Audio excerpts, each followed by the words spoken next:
Mali is a West African country located in the Saharan and Sahelian regions. Its multi-ethnic composition expresses rich cultural heritage. Mali's land is flat and arid, having the Niger River flowing in the midst and providing livelihood in agriculture and livestock. The country has monotonous and plateau plains, which are crossed by the Niger and Senegal rivers as well. The plateau, which is located in the south and southwest extension of Faltoua Jalon Highland of Guinea and the Guinea Highland of Guinea and Côte d'Ivoire, lie between 1,000 and 1,600 feet above sea level. In Mali, dry season lasts from November to June, marked by low humidity and high temperature, and influenced by the Alais and Harmattan winds.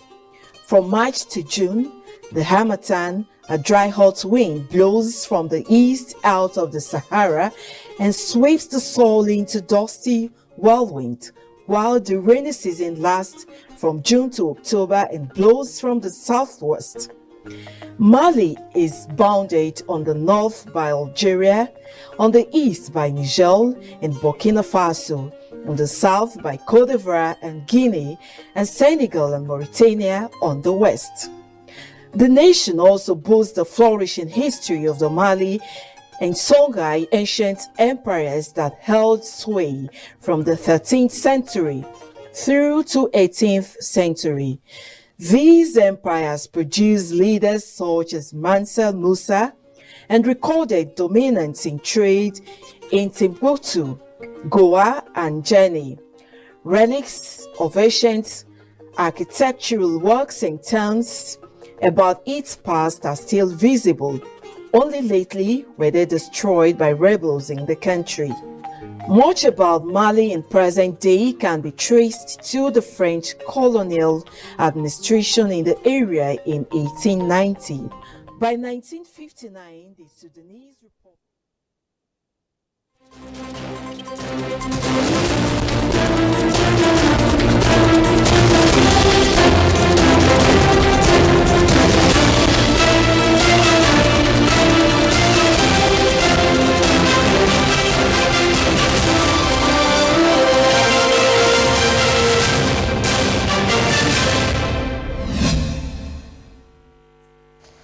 Hello, glad to have you join us on the news. I'm Ruth Aguele. My sign language interpreter is John Bamidele. Let's begin with the headlines. Federal government takes steps to support 6,000 megawatts power generation and transmission. NTAi kicks off 2025 comprehensive data mapping for Nigerians in Eurasia. Plus, Democratic Republic of Congo's president holds talks with Angolan counterpart to wade into conflict. The use of improvised explosive device by terrorist groups is a major challenge in counter-terrorism efforts in the northeast. Defense correspondent Ismail Musa reports that Nigeria, UK and the US are therefore joining forces to combat the global threat through capacity development of Nigeria's security agencies. It's more than 2 decades since the September 11 attack in the US, amplified by improvised explosive devices (IED). But the sad memories of lives lost remain fresh. With advancement in technology and communication, IED threats have continued to grow in scope and capacity, destroying lives and property, truncating counter-terrorism operations in northeast Nigeria. Threat of improvised explosive devices. This symposium is focused on developing a comprehensive approach to tracking and destroying IEDs through capacity development for security agencies. This symposium provides a platform for experts and stakeholders to deliberate on innovative strategies to counter this threat. Our collective goal is to enhance national capability in preventing, detecting, and responding to improvised explosive devices incidents. This threat has grown in complexity, both technically and in terms of the tactics that terrorists and insurgents are using, and that's what makes it such a challenge for people to face. And I think it's something where we can assist Nigeria from the technical side of ID identification and defeat. The UK government has established a counter-IED center in northeast Nigeria and have been training troops for the past 4 years. In Abuja, Ismail Musa, NTAi News. Senate has called for the establishment of a military base in West local government area of Benue State to curb attacks on communities. They also urged security agencies to restore law and order in the troubled sports and called on Benue State government to enforce the anti-grazing and ranching law. In a motion, Senator Titus Zam raised the matter, noting the deaths recorded following attacks on March 10, 2025.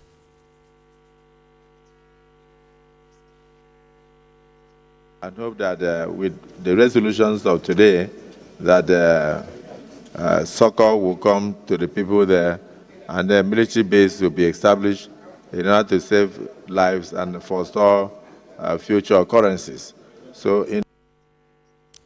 The Senate has passed for second reading a bill to establish Federal College of Vocational and Technical Studies in Osun State, sponsored by the Deputy Minority Leader Oyewumi Kamurudin Olalere. In other news, M23 has seized vast, fertile and mineral-rich territories in Kivu to finance its war in the Eastern Democratic Republic of Congo, setting up its own administration and tax collection. And one of such areas is the Rubaya mine in North Kivu, the largest coltan mine in the country, controlled by the armed group since April 2024. Frama Panyi reports. Coltan is used in products like laptops and cell phones, making it a valuable and coveted mineral.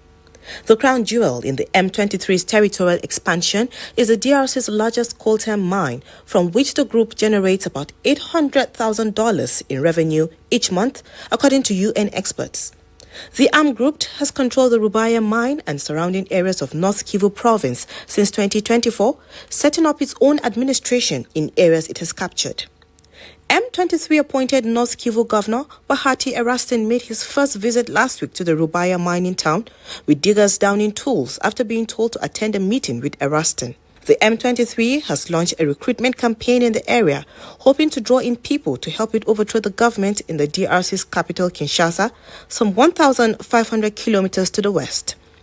The DRC's east is believed to hold between 60 to 80% of the world's coltan reserves, with the M23 levying a $7 per kilogram tax on all coltan produced and traded. The mineral is lucrative business for the armed group. However, this represents only a small fraction of its tax revenues from trade, as the armed group is aspiring to rule the east.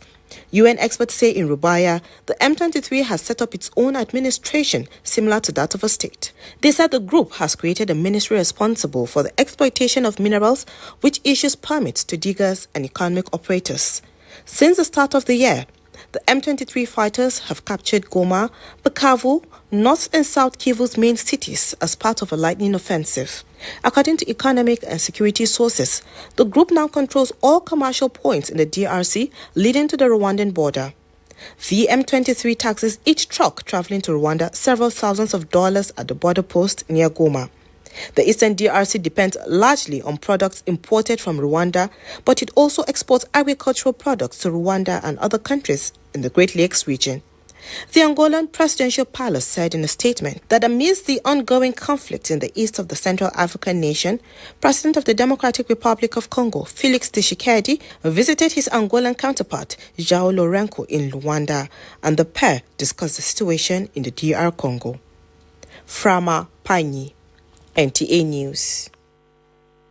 Mozambique's main opposition figure, Venancio Mondlane, said he was questioned for 10 hours by prosecutors without being informed of what accusation he was behind, was behind the interrogation. Here is Frama Panyi again with that report. Speaking to the media in the capital Maputo, Mondlane, who claimed victory in October's contested election, added that he had been placed under judicial supervision. The former TV commentator said, and I quote, "Unfortunately, we spent all those hours without me being able to say what I was accused of." End of quote. He says he can't move without notifying the prosecutors. He can't leave his house for more than 5 days. The October election, which several international observer missions say was tainted by irregularities, was followed by more than 2 months of demonstrations and blockades, during which more than 300 people died. Mondlane supporters had assembled outside the building where he was being questioned, but police dispersed them with tear gas. Mondlane recently split with the opposition Podemos party, which had supported his presidential candidacy. He has formed a new party called the National Alliance for Autonomous and Free Mozambique, nicknamed Anamalala, which means it's over, one of the slogans of the protest in the local Macau language.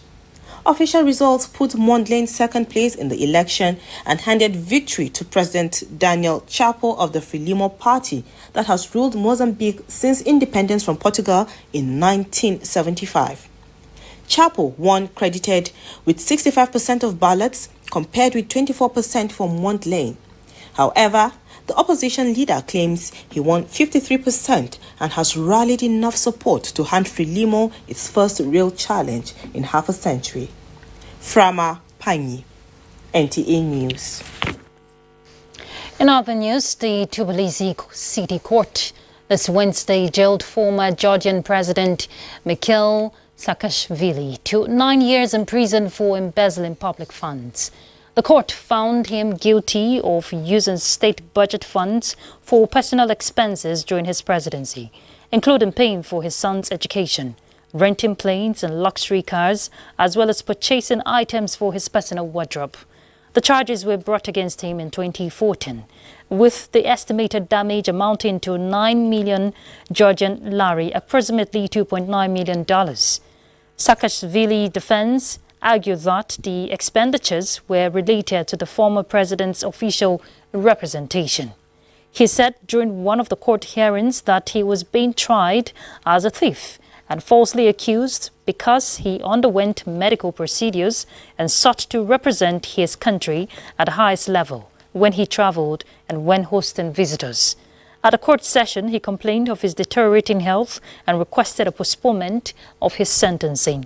In addition to this case, he is serving a 6-year sentence for the assault on a lawyer, Valery Gelashvili, and for pardoning the murderers of Sandro Girvilani, head of the United Georgian Bank's foreign department, who was found dead in January 2006 on the outskirts of the Georgian capital.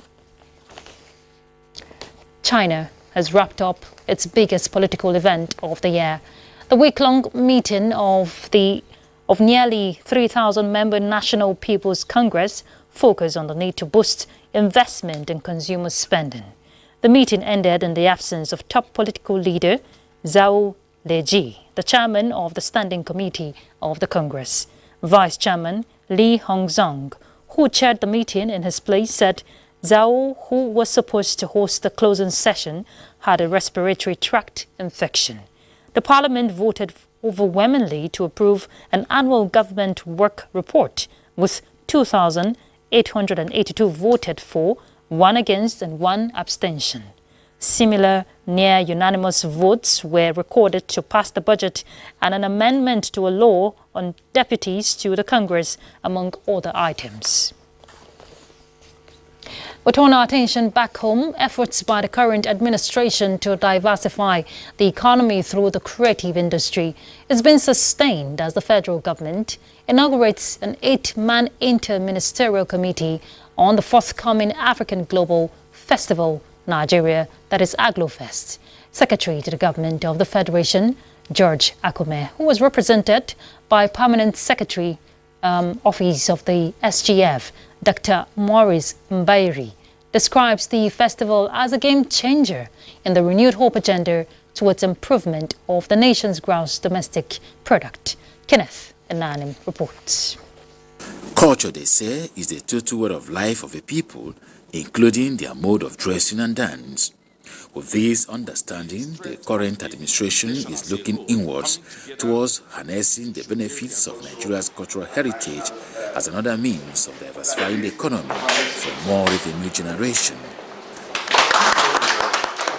Now, as the drums for African Global Festival Nigeria AgloFest gets louder, the federal government is already in tune with the rhythm, drumming support for the success of the festival with the inauguration of an inter-ministerial committee charged with the responsibility of seeing the cultural festival scheduled to hold in Abuja, Lagos and New York sometime this year to be a success. You are particularly domesticating it to the Nigerian culture, bringing in our brothers and sisters in the diaspora to key into these very wonderful projects.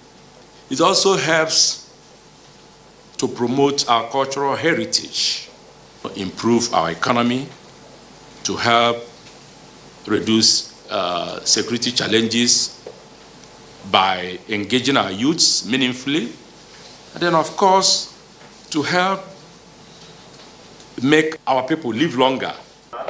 When the proposed AgloFest is unveiled, the organizers say will not only override on the historic Festac 77, but will also usher in business opportunities that will bring about diaspora investments, create jobs, and boost tourism and exchange of cultural experiences between Nigeria, African countries, and beyond. If we can sustain this global festival annually, in the next 5 years, we can draw at least $20 billion worth of investments into various sectors of the creative economy. So this is our goal. The cultural landscape is massive and it's time to exploit. Let us put all hands together to promote it, to take Nigeria to a new destination. The members of the Inter-Ministerial Committee are drawn from the relevant ministries, departments and agencies and will be chaired by the Secretary to the Government of the Federation, Kenneth Nanim, NTAi News. Effective and efficient data mapping is critical. Rather, it's a critical element in NTAi's engagement with its diasporans. Chairman, Nigerians and Diaspora Commission, Abike Dabiri-Erewa, said this at the kickoff of the 2025 Comprehensive Data Mapping for Nigerians in Euro-Asia. Deborah Bala-Bubu reports.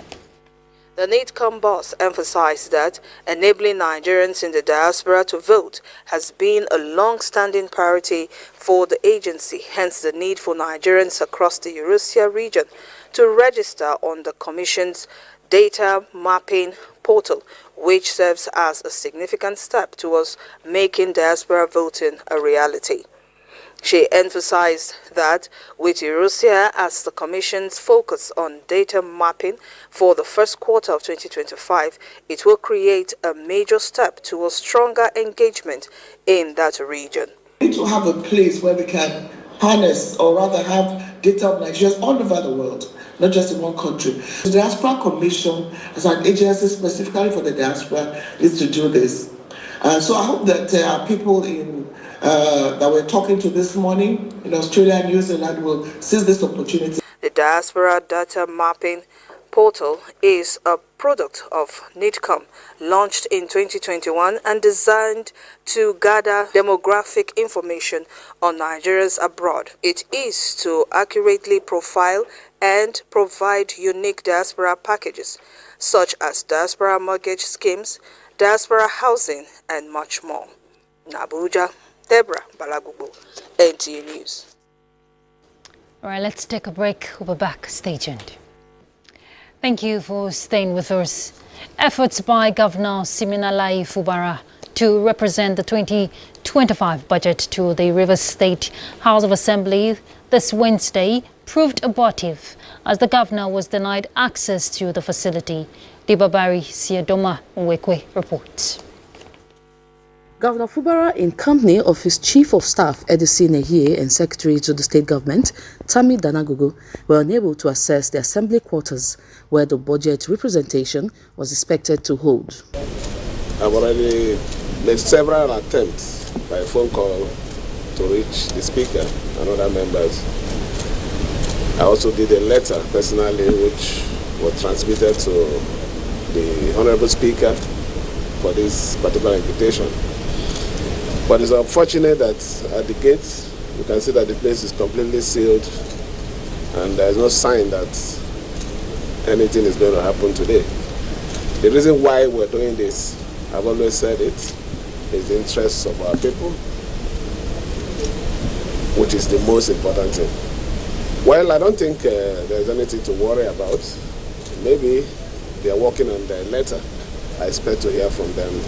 The governor had earlier extended an invitation to members of the House of Assembly for a meeting scheduled for March 10, 2025 at Government House. The agenda included discussions on providing a suitable space for the Assembly's sitting, addressing outstanding remuneration and allowances, presenting the budget and other related matters. However, reports indicate that the members declined the invitation and rather issued a 48-hour ultimatum to Governor Fubara demanding the representation of the 2025 budget. Governor Fubara has, however, assured Rivers people that he will adhere to the Supreme Court judgment to the letter. In Port Harcourt, Dibabari Sidumaweke, NTAi News. In line with its commitment to sanitizing the financial space of the nation and offer the investing public adequate and reliable information on the activities of illegal Ponzi scheme operators across the country, the Economic and Financial Crimes Commission is alerting Nigerians on the operations of 58 companies posturing as investing entities and defrauding innocent people of their hard-earned money.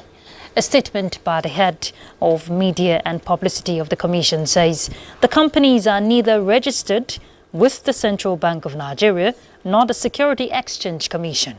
The two regulators, in separate correspondences with the EFCC, denied that the companies are registered with them.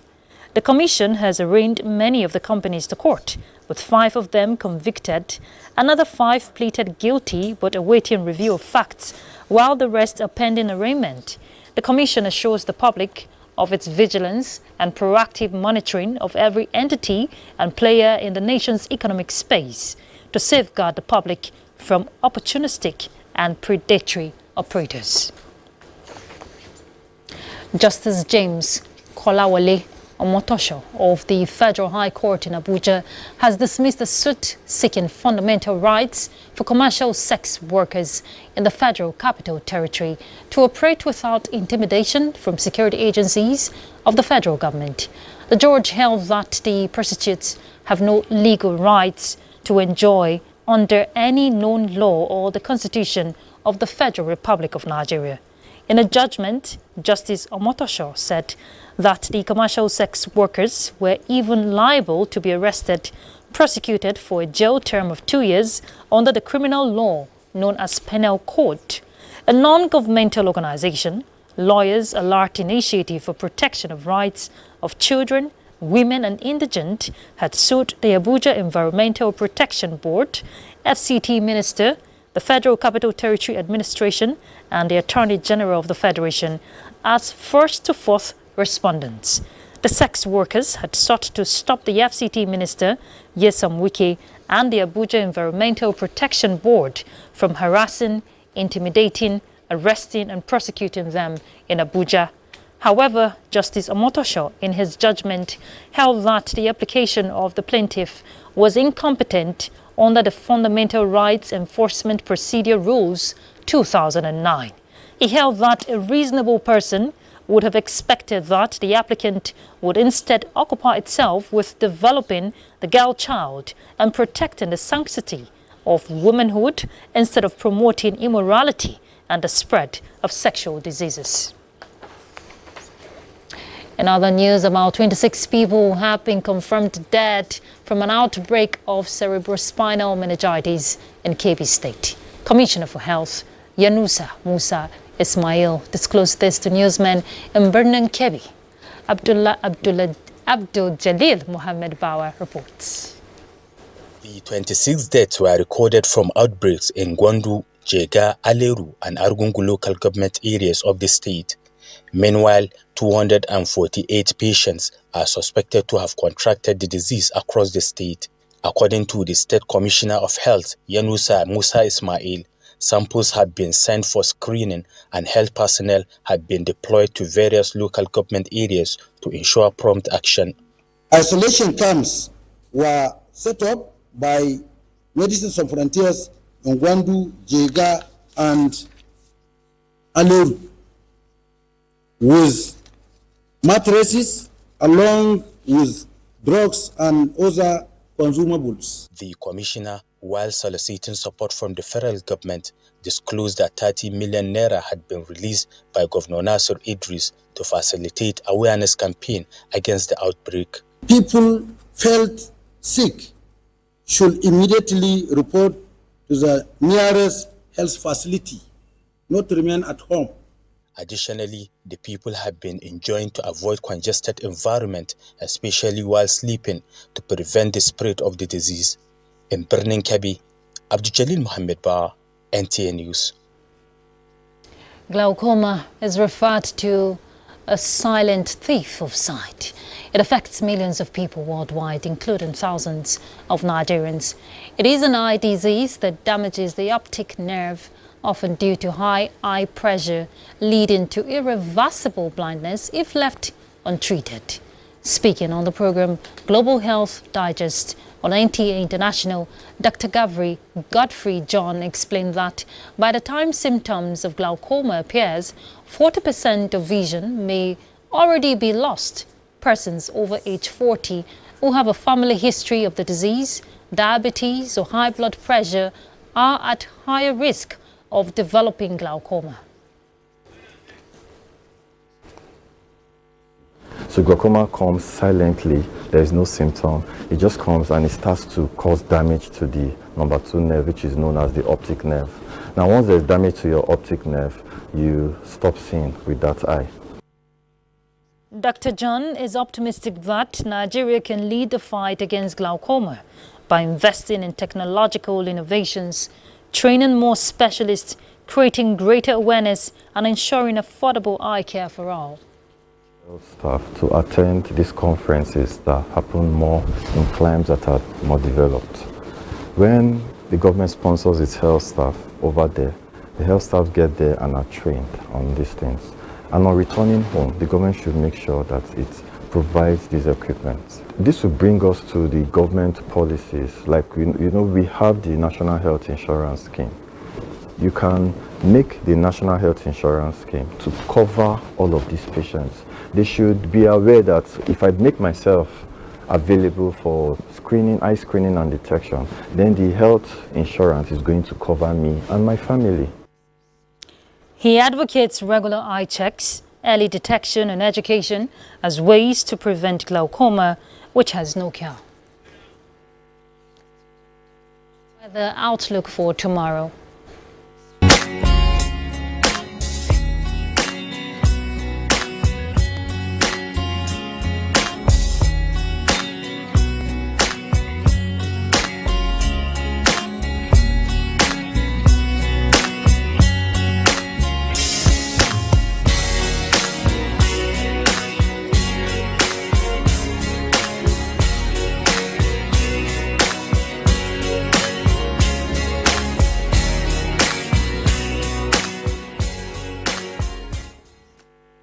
That concludes the news. Thank you for your time. I'm Ruth Aguele. My sign language interpreter is John Bamidele. Bye.